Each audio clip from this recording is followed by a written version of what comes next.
it's an expression of negative emotions that lead to some kind of relief or catharsis or some kind of outlet that will eventually, hopefully, make things better, right?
Welcome to the Dreams of Consciousness podcast. If you'd be so kind, would you mind introducing yourself?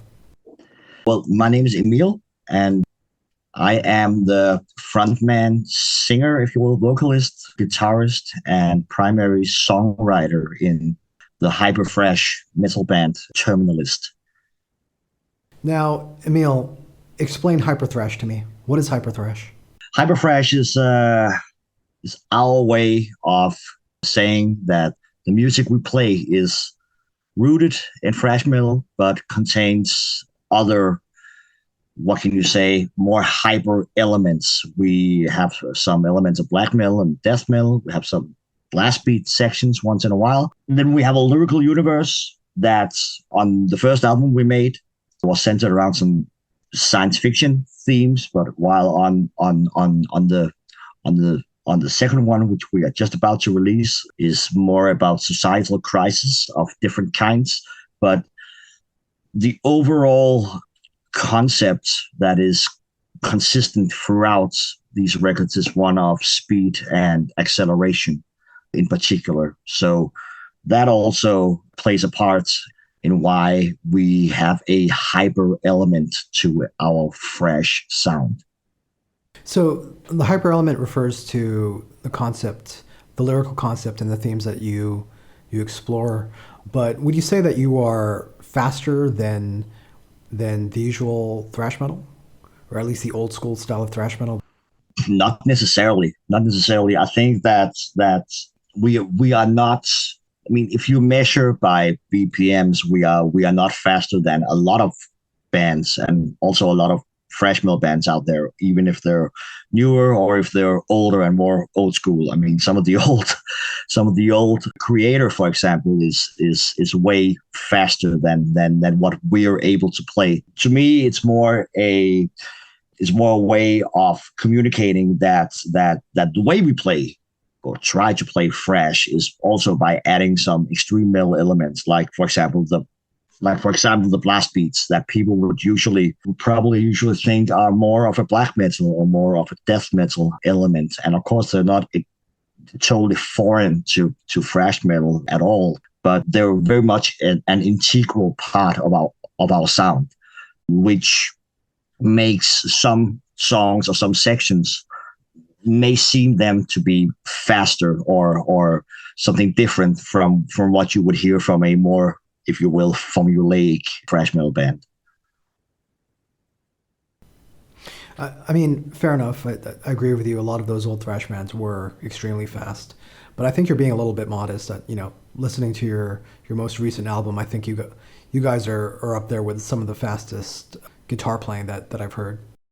Okay. Well, that's a major compliment. Well, thank you very much for that. And maybe we can talk about your picking technique when we speak about how songs come together for you. Yeah, sure. But returning to the theme of speed and the hyper elements, can you tell me a little bit about the beginning of the band, the beginning of Terminalist, and when these ideas started formulating for you? Yeah, sure. So it's actually we usually say that Terminalist formed in 2018, but when I look back in my old photos and files, I can actually see that I was trying to put together riffs back in early 2016. And I mean, by then, I'm born in 91. So by then I was 24, 25 and had been playing guitar for a long time, but never really in a proper band, if you will. And so one of my friends, also my roommate at the time, was a drummer, and he had, for some reason, never really been in a proper band. So it seemed like a great idea to, for once, try to actually do something about it, if you will. And it was a very sort of haphazard kind of process to begin with. Not really any kind of direction, at least not until, I had played a lot of thrash metal and a lot of old Megadeth and Metallica and Slayer songs, and all the classics in my teenage room or throughout my teenage years while rehearsing and practicing, and it was fun, but it never really amounted to anything when it came to my own kind of songwriting. But I think that the technique and sort of the attack or the approach was definitely integrated to begin with. And then something extremely important happened to me personally, which was that the American prog space thrash band Vector released this album called Terminal Redux in May 2016.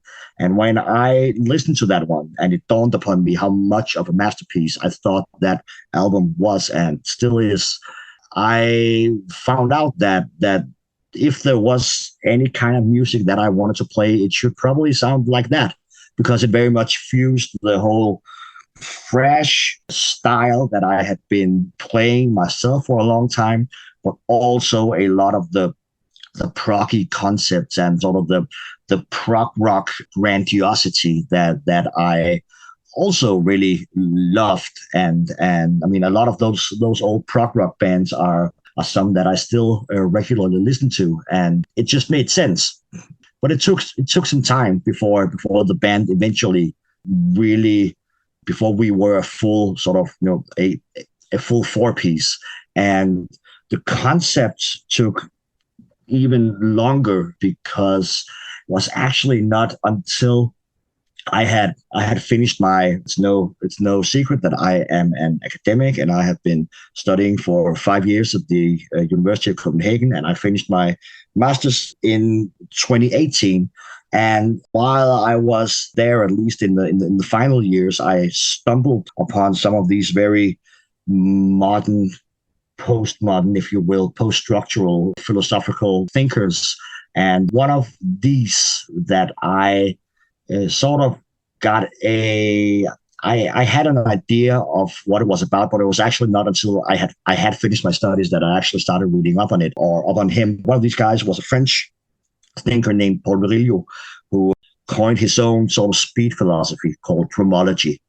And the sort of main concepts in dromology are about speed, it's about technology, it's about acceleration, and then it's about destruction.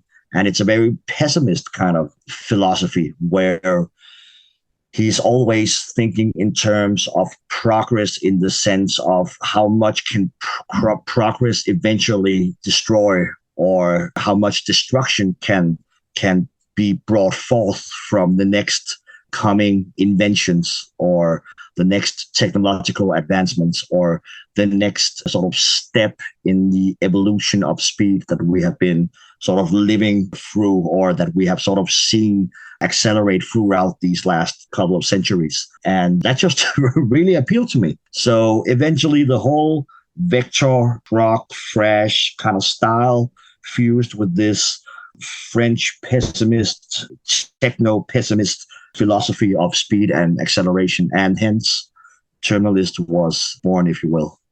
Would you describe Paul Virilio's philosophy, dromology?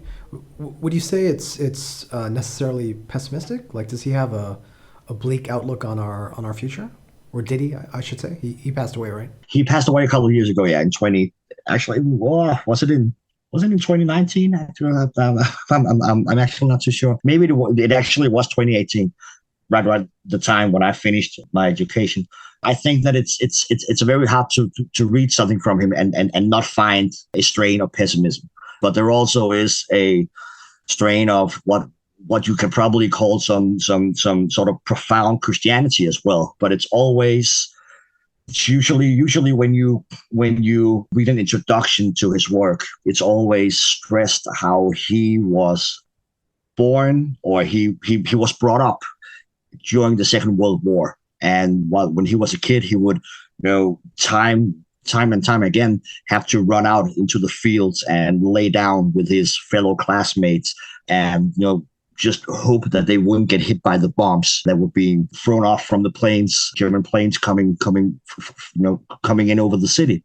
And that this upbringing, not just the war experience, but also the post-war time, was very much an integral part of his life, even from very early on, or to begin with. So it's probably, the thinking in terms of war and in technology that is connected to war is very, what can you say? It's very fundamental to his outlook and to his approach, and that is, or eventually leads to, this kind of technological pessimism, because in his view, the sort of the end goal of speed and acceleration and of the speed of technology is to dominate and to gain new territories and to conquer new territories as well, and to defeat your enemy and to gain power as well. At least that's how he sees it. And I think that in very basic terms, that is a pessimistic way of looking at progress that a lot of other people would think of as being way more optimistic, or having way more potential to be used in other areas of life. I'm not familiar with Paul Virilio, and I'm not that familiar with Vector, but I am a big Voivod fan. Ah, yeah. And Voivod always had these post-apocalyptic themes with their, their sci-fi lyrics. Mm. But the implication of a post-apocalyptic theme is, of course, there has to be an apocalypse first, right? Yeah. So I think there's always been this kind of a bleak outlook on sci-fi metal or metal that deals with the future. Certainly, and it also makes perfect sense. I mean, metal has never been about the world being a fantastic place to live in, right? I mean, it's sort of baked into the foundations of the genre that it is a maybe not necessarily a bleak, but then at least a sort of critical view of what's happening around you or how you feel inside, or it's an expression of negative emotions that lead to some kind of relief or catharsis or some kind of outlet that will eventually, hopefully, make things better, right? Yeah. And also a lot of these old thrash bands grew up during the Cold War, and so I think that weighed on their minds quite a bit as well. Certainly. Even if they're writing fantasy lyrics, it was coming from a very real place of dread and uncertainty. Certainly, and it's a very present, especially within the thrash genre. I mean, and that's also one of the sort of, what can you say, one of the tenets, I guess, that we try to sort of expand upon and update to a more, what can you say, present kind of critique, because you don't find the same kind of outlook on society or the same kind of, even there's a certain engagement with politics that you find in thrash metal that you don't find in death metal and that you don't find in black metal, at least not in the same way. And I mean, of course, one of the reasons why this sort of came to be was that thrash was also partly derived from the hardcore punk, and there was the socio-political element to the hardcore punk scene that was sort of carried over into the thrash scene as well. But that's also been one of the main reasons probably why I've always felt that the thrash genre has spoken a bit more to me than, for example, the death metal genre. I didn't find the themes of death metal as intriguing as the ones in thrash that often had a lot more to say. It's, of course, not when it was all about just drinking beer and eating pizza and getting high, but that's something else. Or mosh pits, right? yeah, or mosh pits, or headbanging, or blood on the stage and all that.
If you don't mind me asking, Mm. what was your field of study when you were getting your master's?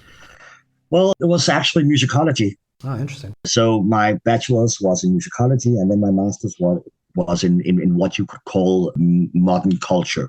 So broadly speaking, covering modern culture and cultural history from 1850 and up until today. So the kind of modernist strain that you find in lots of 20th century art, in a lot of heavy metal, and in a lot of philosophy is often connected in my mind to a certain degree. Maybe it shows sometimes, maybe it's totally oblivious. Sort of depends on the viewer or listener, I guess. So maybe you're the right person to talk about this. Hmm? I always found it fascinating that at the beginning of the 20th century, in Southern Europe, there were the futurists Yeah, who had similar ideas about speed and what speed would mean for a new society. yeah. And the reason why it always stood out to me was how similar their philosophies were, and also some of their actions were, to what happened with the Scandinavian black metal scene, almost 100 years later. There were these young people who had these very strong ideas about what art is or should be, and what it should represent, and actually took to bombing art galleries that they felt were old-fashioned, or which represented an older regime, which is very much how the Norwegian black metal scene kind of played out in the early 90s. This is insanely interesting because this was in part what I wrote my master's thesis about. It was actually about the Italian futurists and how a lot of what they thought and did at the time is more or less reflected throughout the heavy metal history. And I've never heard anyone else make that connection before, to be honest. So kudos to you, my fine sir, because it's a kind of obscure period and a rather obscure and very radical art movement of the time. I mean, at the time they were very much at the sort of the forefront of all these different movements, and I mean social and political and artistic movements happening in Europe. And it just seems that the futurists got forgotten somewhere because they, of two reasons in my opinion. Probably the first and foremost because they eventually got very close and very connected with fascism and with Benito Mussolini.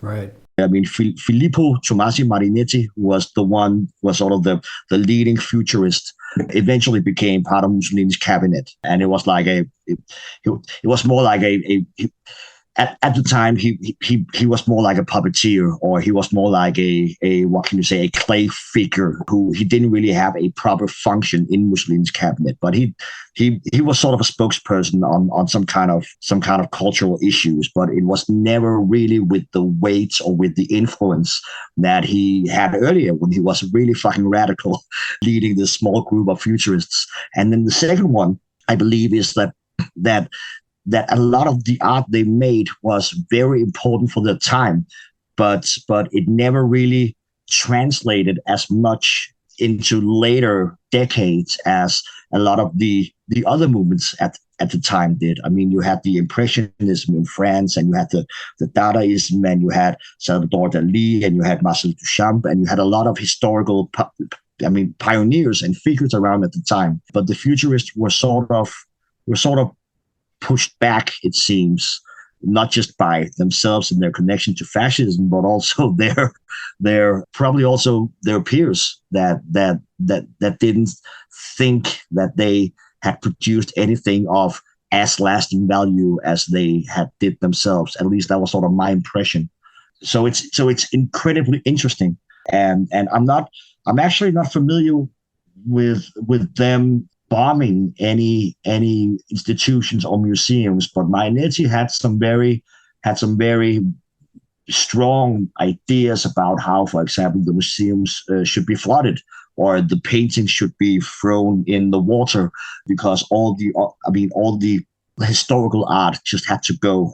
It was a new time, and the machines and the industrial revolution was beginning, and the art needed to reflect that. And you had a guy named Luigi Russolo who made this pioneering manifest in 1913, I believe, called The Art of Noise, and where he doesn't really claim that he wants to break away from the entire classical tradition, but he very much clearly states that with the airplane, with the car, the automobile, with the modern city, and with the industrialized machines working in production. The train, right? Like yeah, trains. They were obsessed with trains. Yeah.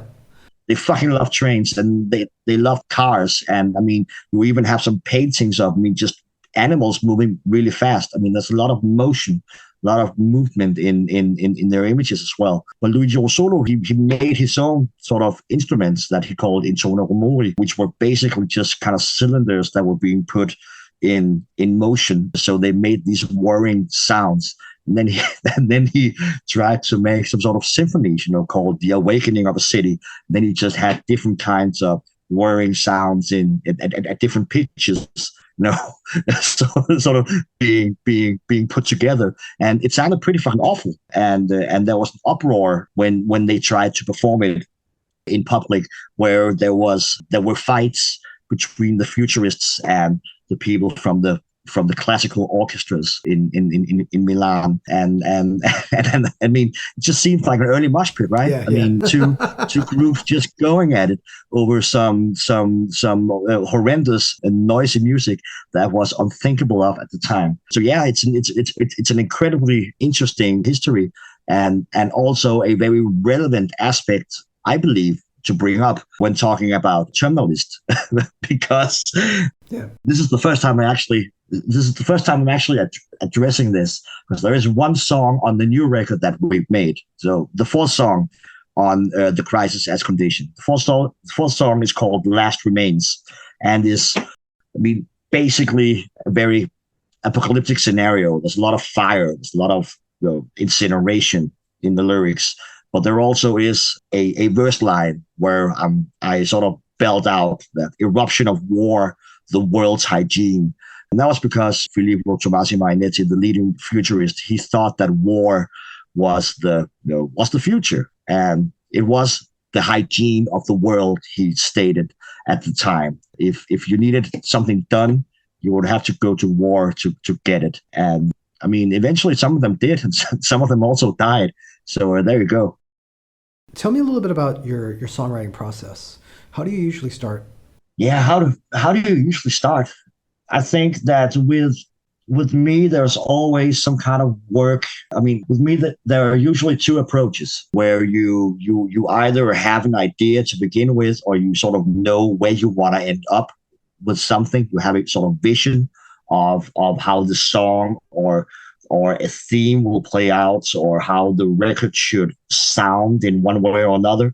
And then you have the other one, which is just the total haphazard chaos kind of one, where you just sit down and doesn't matter if it's 10 minutes a day or if it's several hours, where you sit in one sitting and just get out as many ideas as possible, and then see if something sticks, or if something is easily put together to make any kind of sense or coherence. I think that in the band we had some talk. We actually had a lot of talks, but we certainly had some talks about how many songs we would like to have feature on the second album, on the new one, compared to the first one. Because the first one, we only had 5 songs in a runtime of 35 minutes. So we had 2 long ones that were around 10 minutes each. And it was a specific goal to have more songs featured on this new one. So we knew from the get-go that we would have to write some shorter ones. And that's sometimes really, really difficult. So it's also about finding a lot of ideas and then just cutting away all the fat, and see how precise you can get with your thematics, with your grooves, with your sections and interplay, and and see how tight they can fit together and still not sort of hit the 5 or 6 minute mark. Now, when you say we, do you guys write together as a band, or do you handle most of the riff writing and the arranging? I have the most.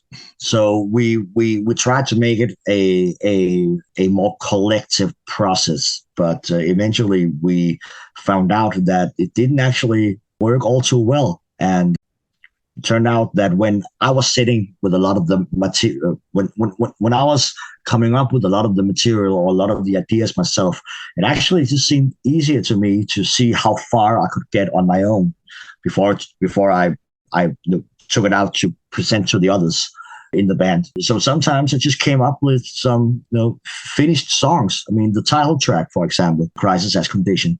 I actually don't recall that we have made any changes to that one since I showed it to the others. I mean, of course, we've added solos and we've added some different lyrics, but otherwise not. I don't think so.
The album we're talking about is called The Crisis as Condition. Yep, And at the time that we're having this conversation, it will be released at the end of the week via Indisciplinarian Records. correct. Emil, can you tell me when you started working on this album? I feel like saying that I started working on this album many years ago, but that's totally not true. We we we actually we actually started not too long after our first full length, The Great Acceleration, was released. And that was in May 2021. We played a show that autumn in November 2021 where we actually played a new song, and that new song is the opening track called "Life Won't Last" on this album here. So you can say roughly 2 years have we been working on it. But of course, we recorded it in November 2022, so like 10 months ago. So roughly a year's work, if you will, that went into this. But a year's hard work, I can tell you. You mentioned some of the themes and the concepts that influenced you this time around. Mhm. How many of those concepts were in place before you actually started writing the music? So, what kind of concepts are you referring to here? Just to be clear. Your lyrical themes. Yeah. Okay.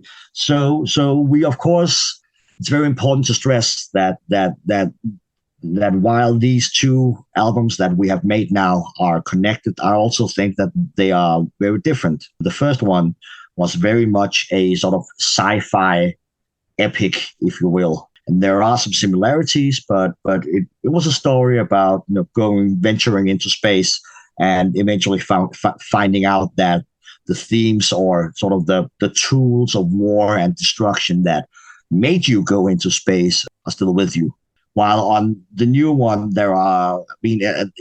it's not thought of as a sci-fi kind of record at all. It's sci-fi inspired, but it's very, very much down to earth. It's not about the future. It's about the present, and it's about the times we're living in right now, and it's about the kind of societies that we're living in right now, and it's about the crisis that we're dealing with right now, and that to come up with that concept or that theme was not easy because we had a lot of thoughts, or at least I had a lot of thoughts because I also write the lyrics. I had a lot of thoughts about how weird it would be to make another sci-fi themed record when our present seemed to be much more interesting, but also really fucked up. And it was mainly the experience of living through the COVID crisis, and you had the different kind of lockdowns. You had a lot of discussions and a lot of protests, and you had a lot of time to sort of adjust to a new reality. And then on the 1st of February 2022, all COVID restrictions, at least here in Denmark, were lifted, and we were sort of back to normal, if you will. I don't know how it has played out in Malaysia, but at least in February 2022, in Denmark, it seemed like we were out of the COVID crisis. I mean, the virus was still around, but it was not a threat to our institutions or to our social life anymore as much as it had been. And then we had 24 days and Russia, invaded Ukraine, and everything was upside down again. So it was very much an sort of a lived experience of or sort of a sensation that this never stops. I mean, we came out of we were brought up with this kind of history telling that told us that the world is only moving forward and that we are in a constant motion. We are in constant motion towards something better, and that poverty will decrease, wars will eventually disappear, pandemics might happen, but will be easily taken care of. We will all be at some point living in a wealthy, globalized community where we are constantly in touch with one another, and the world is getting smaller and better. And that has turned out to be a lie, or it has turned out to at least not be true in the sense that we have thought about it. And I think that kind of realization sparked the interest in this topic. And then there was a lot of literature, and then there was a lot of old thrash records that were somehow dealing with the same kind of subjects that I eventually pulled into the lyrical universe that then turned into the Crisis as Condition. I mean, we were talking about the apocalyptic feeling of those old thrash records. Now that various parts of the world are literally on fire, it kind of feels like we're all living in an Ed Repka cover. You know what I mean? Yeah, exactly. And to be honest, I feel very torn about it because somehow I first of all, I think it's absolutely terrible. And I think it's terrible that we are in a situation where war and inequality and a climate crisis that accelerates and escalates, and everything is just going the wrong direction, it seems. And still, I'm kind of thinking in my head, or when my pessimism takes over. But yeah, that's what we've been telling each other for 40 years now, right? That it's going to end up like this, and suddenly it seems like we're here. Yeah, the skies are turning red. yeah, or black, as we actually say on the record, but still. Yeah. Specific to the music, I mean, we spoke about speed and the importance of speed, both conceptually and for the music. When you're writing, how conscious are you of pushing your limits as a guitar player, of pushing the speed element? I'm actually, that's a quite good question. I'd say that I am. Would you agree with me that this album is faster than what you guys have done in the past? I mean, certainly. There's no doubt, and it's also been pretty fucking hard to record at times. I can tell you that. But I think that there are some areas where you can more easily tell that you will be able to push the envelope here rather than in another place. So, for example, I have a it sounds wrong when you put it that way, but I have a really good right hand, or a good right hand technique. So when it comes to those kind of riffs, where the right hand is just going super fucking fast at 205 BPMs or something like that, it's not too hard for me to try to adjust that into something that can be, what can you say, artistically interesting, or sort of to phrase it in another way, or to use it to challenge myself or the songwriting or something like that. But technique wise, I'm, for example, not really a what can you say, a classic shredder, if you will. My solos, at least the ones that I play, are kind of simplistic. They're fast, but they're simplistic as well because they're fast. And I usually have to cut a few corners, and I usually have to find a couple of ways where I can make or play something that sounds impressive, but is actually fairly easy to play, so that I will not have to deal with stress of not being able to play my solos every time I actually have to do it. So it very much differs and varies according to what kind of spectrum, or what end of the guitar we're actually talking about. Gotcha. You mentioned you started recording in November of 2022. Mm-hmm. Where did you guys end up going? We used the same studio as we did on the first one, which is a place called Ballade Studios. So Ballade in Danish means troublemaker. And the guy who runs it is called Lasse Ballade, so he's Lasse Troublemaker, and he's a really fucking sweet guy, an old punk by now, or he was very much a part of the punk scene, has been for many years, but now he just makes a living off of producing metal records. And I think he has a really kind of, he has like he has his own touch where it's really there's a lot of clarity, but it's still really fucking rough around the edges. And I think that suits our style really well, and also just the fresh sound a lot, because there's a lot of good thrash bands out there. There's a lot of good records coming out, but a lot of them just sound so stale. production wise. And I think that there's a bit more grit to it when our troublemaker is behind the mixer. I mean, second time around for you with Lasse. Mm? What do you like about working with him? Well, I think it's just very down to earth, and he very much has an approach where he's not really shy of doing whatever you tell him you want to be done. But he also has some very, some well-founded opinions on what would work in different contexts. It's not like he tries to alter the songwriting. It's just more like that he has a couple of ideas as to how you can approach, I don't know, a soundscape, or how you can sort of make something sound or feel grander or more precise at various times. So, for example, on the first record, a lot of we have one song, a long one called "Invention of the Shipwreck," where it starts off with these very sort of ambient spaceship sci-fi kind of noises, and that was just him who had it lying around, like an old CD with sci-fi samples, and he went, "Hey, let's try this out," and it sounded fucking great. So we went with that, and there's a lot of those sort of kind of initial ideas, or what can you say, ideas that just sort of spring out of his head that actually turn out to work out quite well. That's great.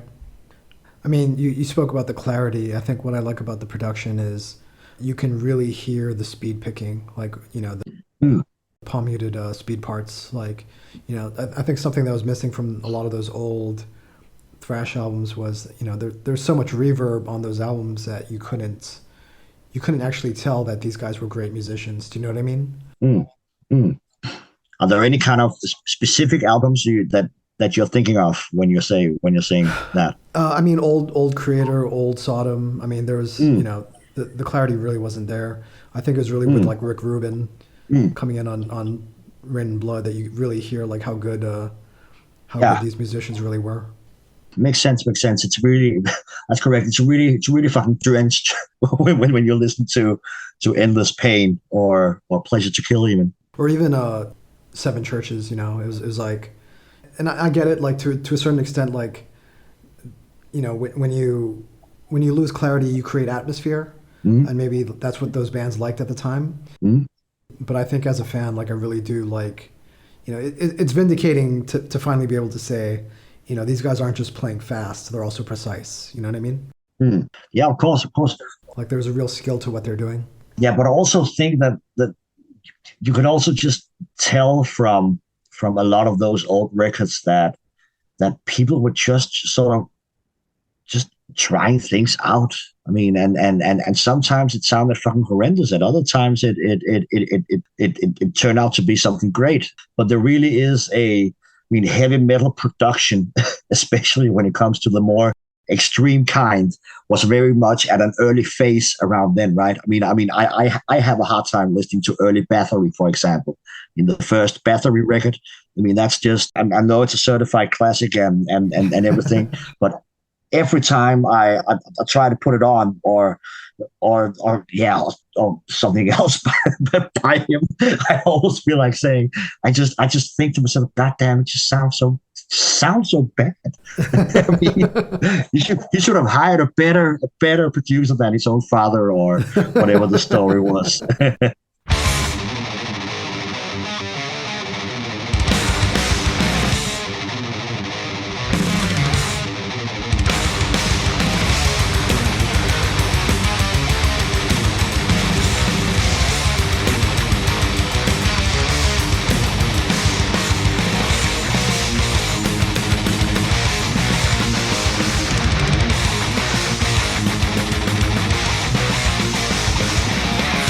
Escalate.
you want to say anything about the gentleman who mastered the album?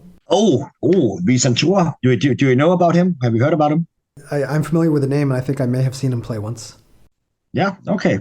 Well, Vicentura is, first of all, he's an extremely skilled producer. I mean, talking of production, but he also is a as far as I know, very skilled active musician.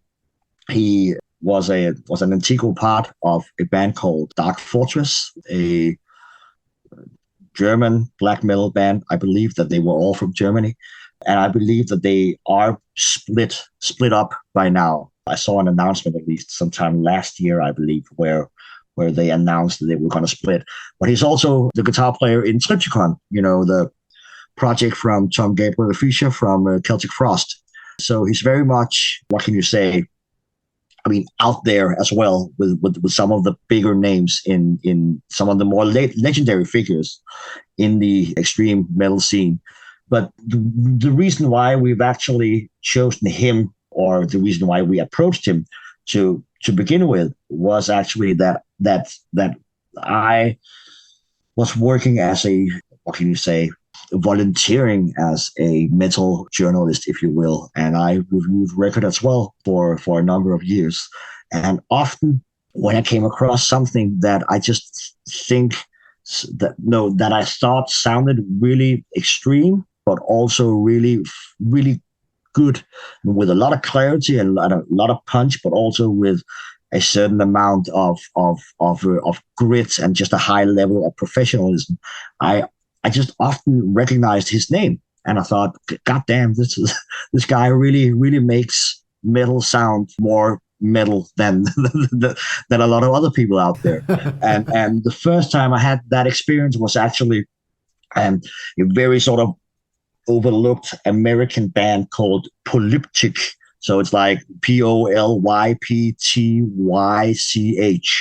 and they're in this sort of dissonant death metal realm with, I mean, a lot of sort of, wouldn't necessarily say screechy guitars, but it's kind of technical.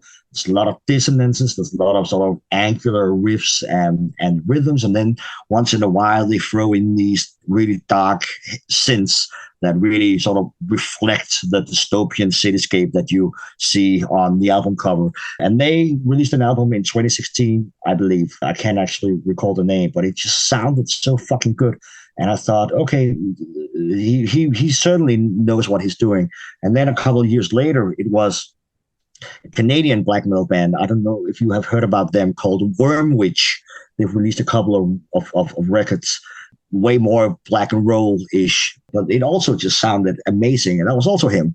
So when we eventually came to the point where we actually had a final mix and had to find someone to master it, I mean, we could also have used Lasse if we wanted to, but his own advice was actually to go take it somewhere else, because often you develop a kind of tunnel vision when you have been sitting for a long time with the same pieces of music. So we just contacted him, Vicentura, and he was very swift and made it sound even better. So what can I say? It's been a pleasure. What would you say he brought to the sound? Would you say he brought more clarity? Would you say that he brought more depth? That's actually a good question, because I often find myself having a hard time to find the right words to attach to the sounds, or sort of to the impression that sounds make to me. I think probably clarity is probably the best word I can use, but also just balance. I believe we had an initial sort of master, or I mean, he sent like an initial version of how he would approach the record, where there was something lacking, and there was something about the bass drum being a little too prominent or a little too high in the mix compared to the guitars. And we sent it back, and he made some adjustments, and it just seemed like you had the whole range that you would need without anything being uneven at any place. And that's probably the best way I can put it. Okay. Will you guys get a chance to do any tours or play any festivals? I know festival season is mostly over in Europe now, right? Yeah, it is, and I mean, we'll see what happens. A lot kind of depends on how this album is going to be received and how far we can take it. But of course, we are very interested in coming out and playing this material, even if it's a even if it's a challenge to play once in a while. But we really do hope for some festival shows next year. Hopefully, also a tour. But we'll see what happens. So by the time people hear this podcast, the Crisis as Condition will be out through Indisciplinarian. Emil, how can people order the album? What's the best way to get it? Well, you can order from our Bandcamp or from the Indisciplinarian web shop. If you are by any chance in Denmark or in Copenhagen, you might also be able to go to an actual record shop and find it there. But otherwise, it's either through the band or the label. So should be fairly easy. Do you want to say anything about the physical releases that the label is putting out? Well, I can say that a pleasure with working with Indisciplinarian is that I mean, not only do they have sort of they have a sharp profile that really they care about high quality, but they also do so in their physical project in their physical product. And the way that our music has been taken care of has been wonderful to see, because we also want to present our what can you say, our product the best way. And we really made an effort to find a talented painter artist named Ryan T. Hancock, who've made an amazing painting to put on the cover. So we've made a nice gatefold vinyl where you can actually see the whole motive in its full splendor. And then you have the lyrics printed on the inside as well, because of course people should have the chance to follow the lyrics and the concept and go along with the theme as well when listening to Terminalist. How did you meet Ryan? He did the artwork for the previous album as well, right? Yeah, he did. And I mean, we haven't met him in person yet, but just stumbled upon some of his artwork on Instagram, and we were looking for something with a very clear sci-fi kind of, but I mean a sci-fi style, but a painted one, and not like an AI generated or a sort of digital imagery. And Ryan just had the touch that we needed. So when we came, and he did an amazing job on the first record. When we then came to him with the second one here and said that, okay, we really want to work with you again, but this time around it's not a sci-fi album. So what do we do? How do you actually sit down to paint a crisis? It was a bit of a tough one to crack, and we had a couple of Zoom meetings about it, and we had some different visual references and guidelines that we tried to agree on. And I think that the result came out extraordinarily well, where there's a lot of nuance, there's a lot of complexity, there's a lot of amazing color, but also ambiguity in the motive itself, that you, if you have seen the cover, there's a sort of an earth fracturing in two, and this sort of ball of light hovering above it, where it's not entirely clear whether it's a natural phenomenon or if it's a nuclear bomb or if it's something from outer space or what the fuck is going on. And I think that sort of exemplifies one of the points on the record, which is that the crisis can come in many shapes and forms, and either we we deal with it or we don't. And the scenario says how that can end out. Yeah, I mean, we started our conversation with the discussion of the art of the early 20th century. This does have a feeling of, maybe some of the Impressionists or some of the Futurists, where it's not it's not the kind of like airbrushed illustration that you would have got on the old thrash metal records. It's very much the perception of what you're looking at is to a certain extent left to the reader or left to the viewer. Do you know what I mean? exactly. And it's interesting that you mentioned the futurists, because while I don't think that there are any obvious similarities between sort of the style that he has and what they had, you still have the movements and the sense of motion. I think really finally reflected in the painting. Actually, some of the guideline, or what can you say, the reference points that we found were actually kind of interesting, because I found an old painting by a British painter named John Martin, who made a painting called The Destruction of Sodom and Gomorrah back in the 19th century. So it's like a biblical apocalyptic image. And you can actually tell the direct inspiration from that one in The Crisis as Condition as well, even though I don't think that there are any sort of biblical overtones here. But you can read it, you can read that into it if you want. And I think that certainly plays out as a strength overall. Interesting. Yep. So if people want to follow Terminalist online, what's the best way to do that? Facebook or Instagram. There's no TikTok or anything, so don't get your hopes up. Is there anything else you want to say?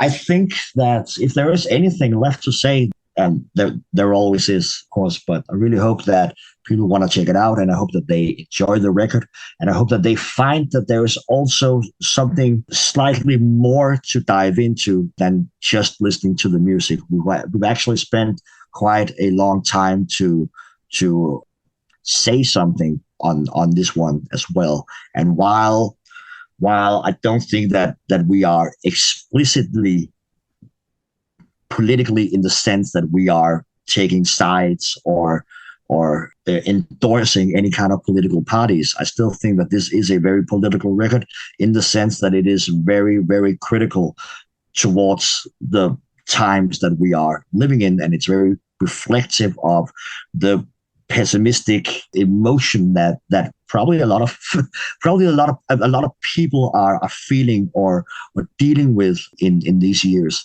And if this record can help spark some thoughts or even some discussion, or just be sort of a way to lash out at things around you, if it serves a function, then we're happy to be the ones to provide. So thank you for listening and giving us the time. And that also applies to you, Adrian. Thank you, Emil.